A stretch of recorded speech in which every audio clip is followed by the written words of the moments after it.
Assalamualaikum warahmatullahi wabarakatuh. Hari ini kita memperingati momentum bersejarah Sumpah Pemuda, sebuah ikrar yang menegaskan kita satu tanah air, satu bangsa, dan satu bahasa Indonesia. Tahun ini kita mengusung tema Hari Sumpah Pemuda dengan penuh semangat, yaitu Pemuda-pemudi bergerak, Indonesia bersatu.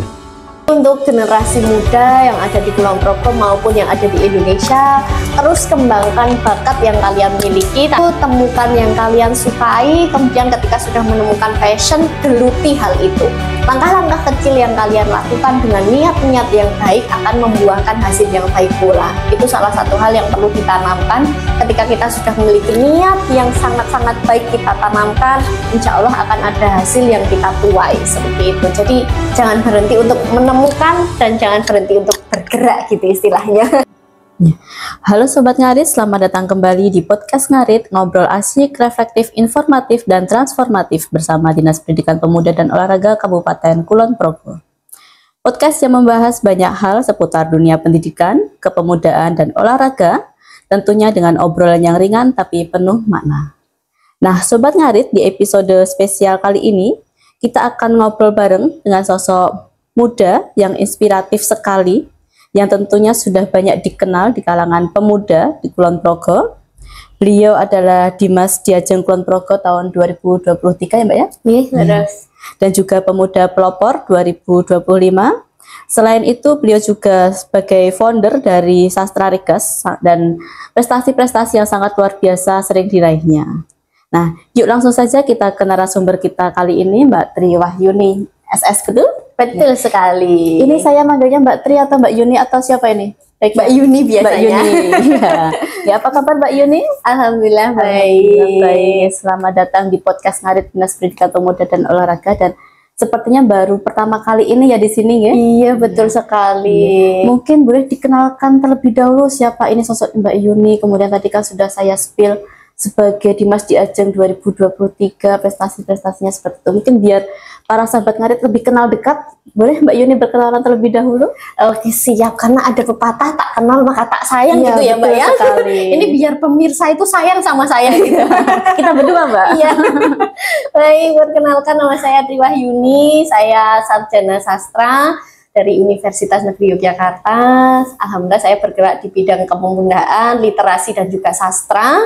Kemudian saya diamanai menjadi Duta Pemuda Kulon Progo, kemudian Duta Bahasa Daerah Istimewa Yogyakarta, pernah juga menjadi Diajeng Kulon Progo 2023, dan yang terbaru Pemuda Pelopor Bidang Seni Budaya Daerah Istimewa Yogyakarta tahun ini. Dan untuk saat ini saya bekerja di Plut KUMKM Kulon Progo, Dinas Perindustrian Koperasi UKM Kulon Progo. Jadi sebagai anak muda yang menggeluti bidang literasi sastra, saat ini juga bekerja di bidang UMKM. Dan ini baru news-newsnya ya, baru menerima hadiah nih biar sebagai pemuda pelopor bidang budaya ya. Nah ini Mbak Yuni, kira-kira apa sih yang membuat Mbak Yuni ini sangat aktif, apalagi di usia muda ini, untuk aktif-aktif berkegiatan seperti itu? Kira-kira apa Mbak?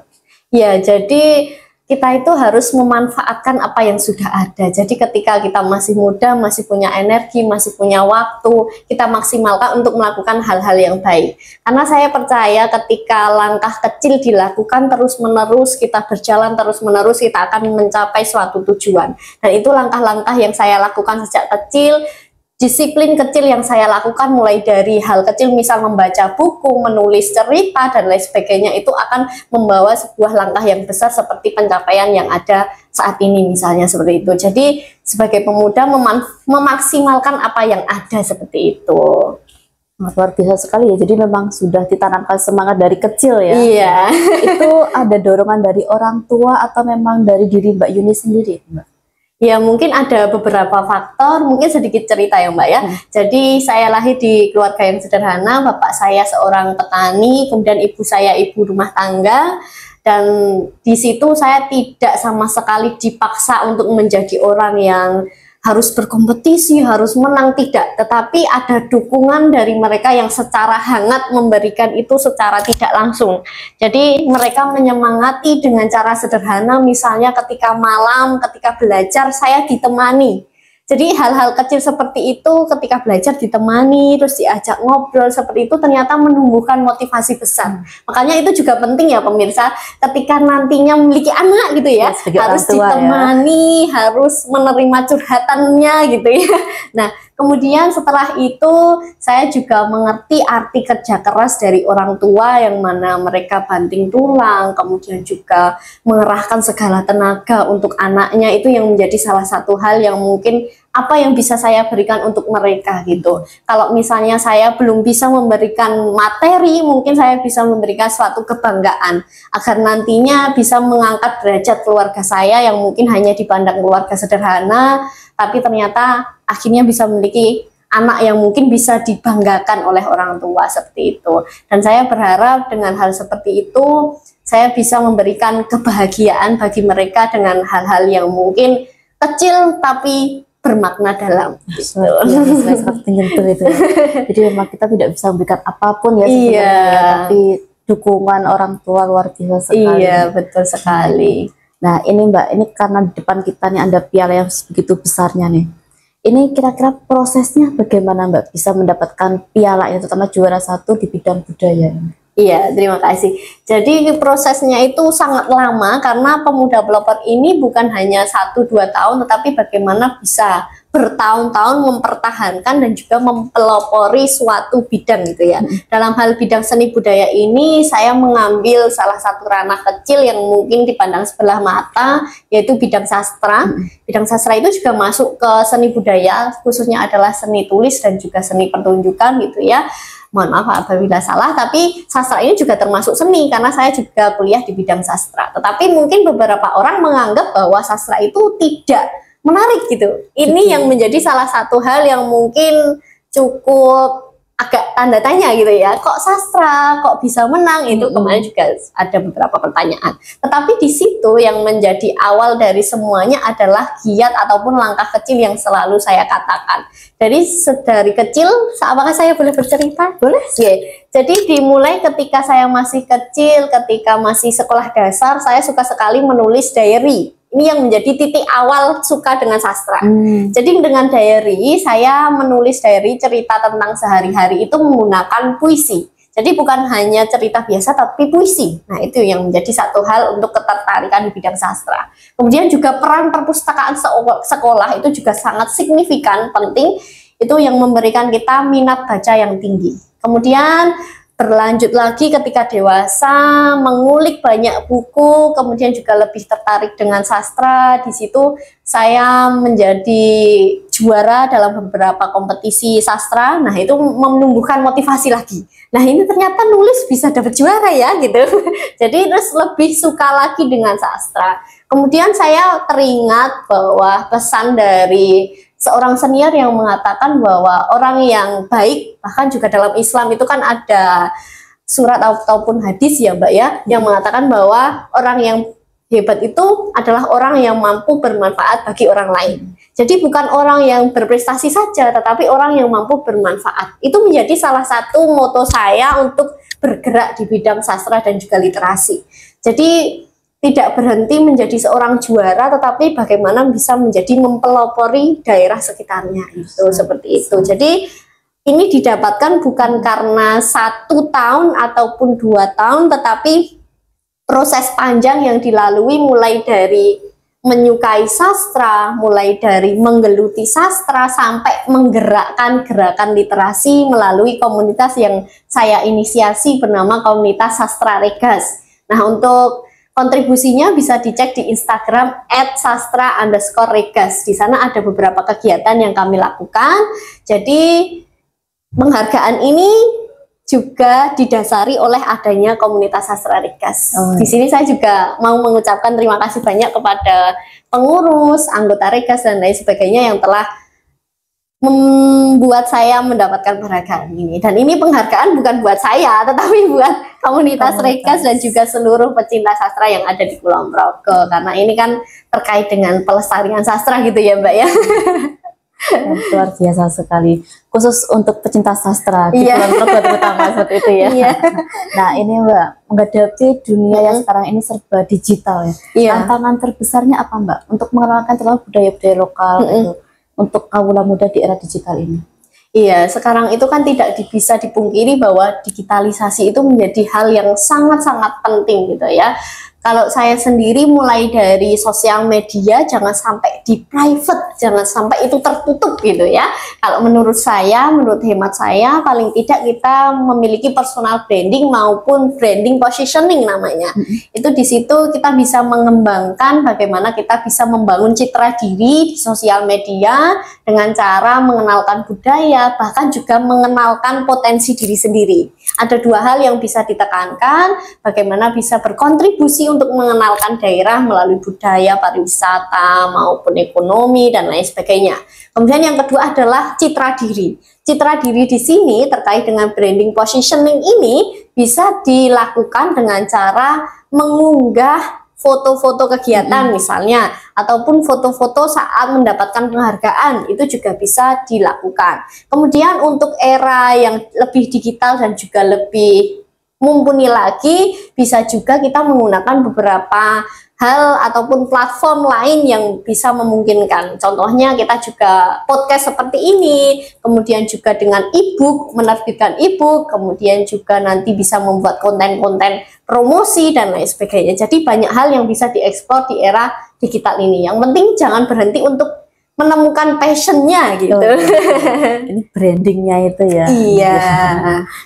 Nah, dari banyaknya prestasi dan kegiatan-kegiatan yang Mbak Yuni lakukan ini, kira-kira yang paling berkesan apa Mbak?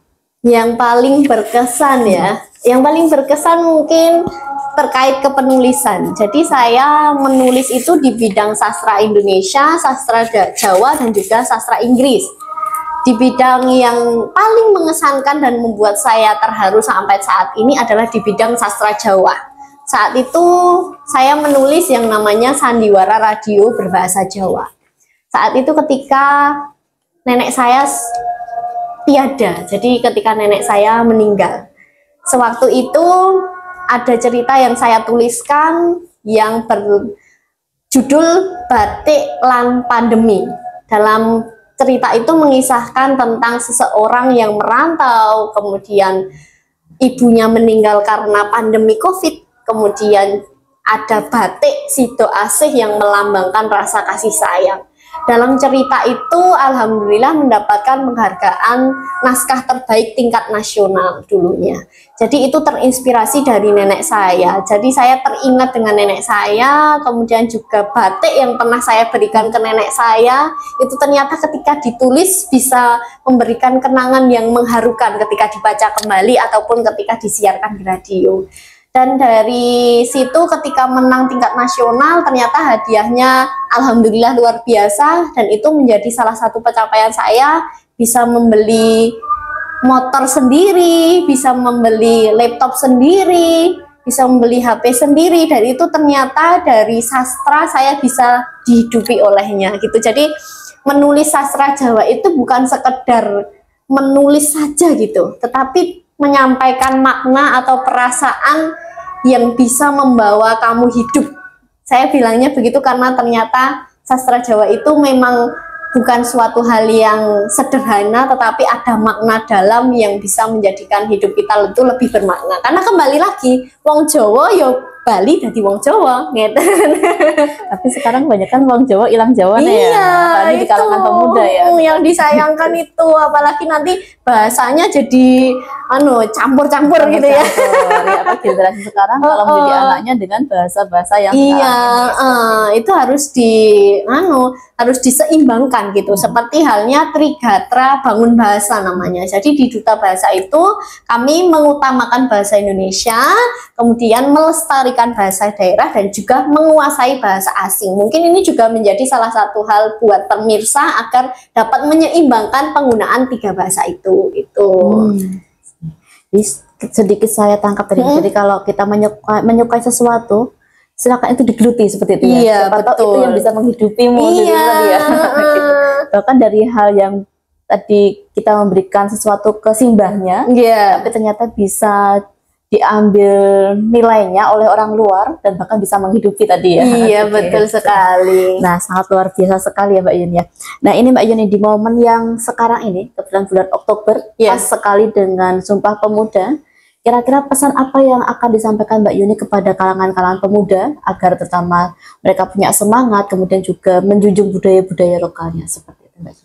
Iya, jadi untuk generasi muda yang ada di Kulon Progo maupun yang ada di Indonesia, terus kembangkan bakat yang kalian miliki, tapi yang pertama adalah explore terlebih dahulu. Jangan berhenti untuk explore hal-hal apapun itu.